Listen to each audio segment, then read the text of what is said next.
मैंने अपनी Scorpio black वाली स्कॉर्पियो थी, उस पर से पहले झंडा तो लगाता नहीं था, घरे के लड़का लगा देना, पहले वो झंडा उतारना। और तब से आज तक वो झंडा हम पार्टी में लगोगी ना। बिरहा वाले शिकायत भी करने लगे, करवा जहां जैसे जला तहां तैसे, लेकिन ये वादा करत थी बैठल हुआ सामने। आजादी के 70 साल बाद हमारा नुकसान हुए तो कोनो दिक्कत ना। साल बाद बिरहा के गायक पुरोधा बाबू हीरालाल यादव को पद्म श्री दिलवाने के लिए यही मोबाइल का एक मैसेज था, से पद्म श्री हीरालाल यादव जी को मिला था। भोले बाबा साक्ष्य हैं, आदरणीय धर्मेंद्र सिंह भैया। तो जहां समाज की बात है वहां सभी लोग पहले अब देश के साथ हैं, बाकी सारी पार्टियां हैं, सभी लोगों का कदरदान है। लोगों से एक संदेश दिया गया कि आजादी के 70 साल बाद जवानी के 70 साल लगाने वाले बिरहा को आज तक पद्मश्री पद्म विभूषण नहीं मिल पाया, लेकिन किसी महामानव ने देखा ये लोक कलाएं भारत की धड़कन है। मैं लिखा कि जैसे मानव के शरीर में छोटी छोटी नसें उसे ले जाकर नाखून और पैर तक ब्लड पहुंचाते हैं, उसी तरह लोक संगीत भारत माता की आत्मा की एक ऐसी नस है जो कहीं न कहीं से जाकर के भारत की आत्मा को जीवंत बनाती।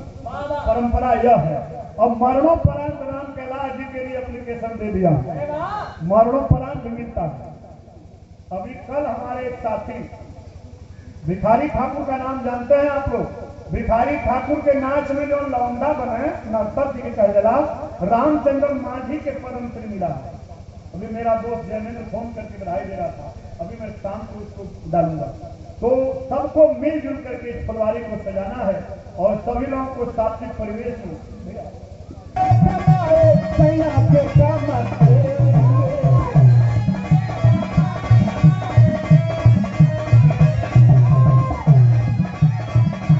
समझदार हो। संगत से गुण होता है कि संगत से गुण जाए पाठक बाबा।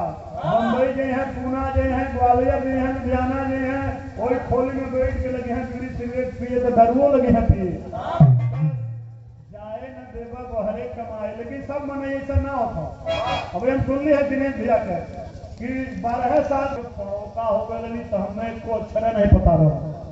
कैसा हूँ 9वें साल में पंडित जी ठाकुर प्रसाद पांडे हमारे बाबू से कर रहे हैं कि अरे यादव जी नाम है कौन सा आना कि ब्याह इतना बढ़िया लड़का है, ऐसे वहां करावत है, स्कूले ना भेज सकता। अरे बारे ठाकुर प्रसाद पांडे मेरी जिंदगी को मोड़ दिए बाबू। यही थार में जो घरवा बैठ के कुछ पढ़ाए कुल ना 10 फेल हो गई।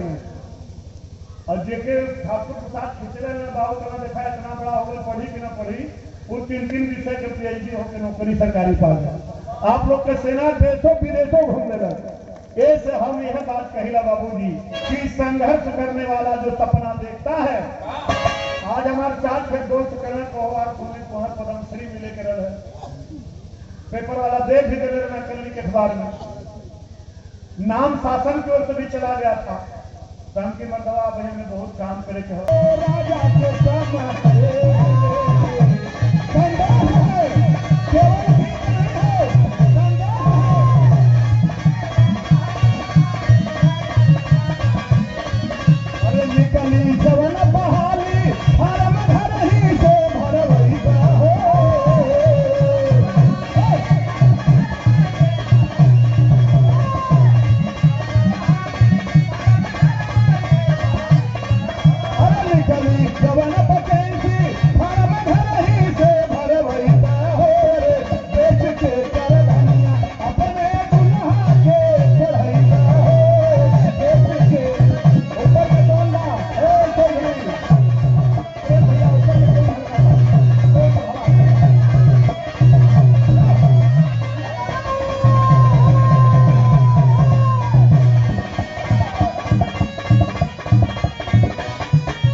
इस मुकाम पर पहुंचने वाले हार तोड़ परिश्रम अपने भुजाओं से करके साथी दिनेश यादव जी जो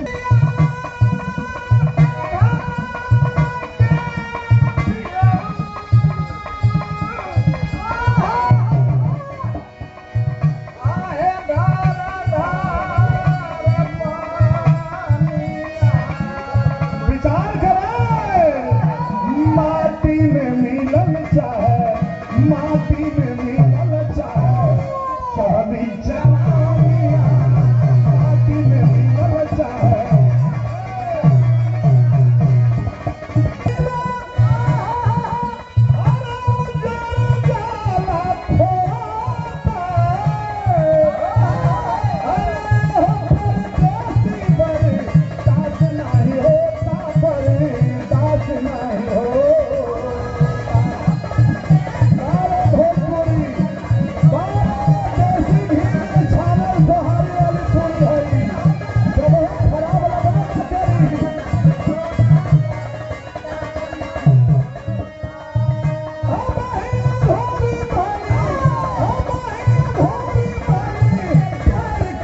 सनिया के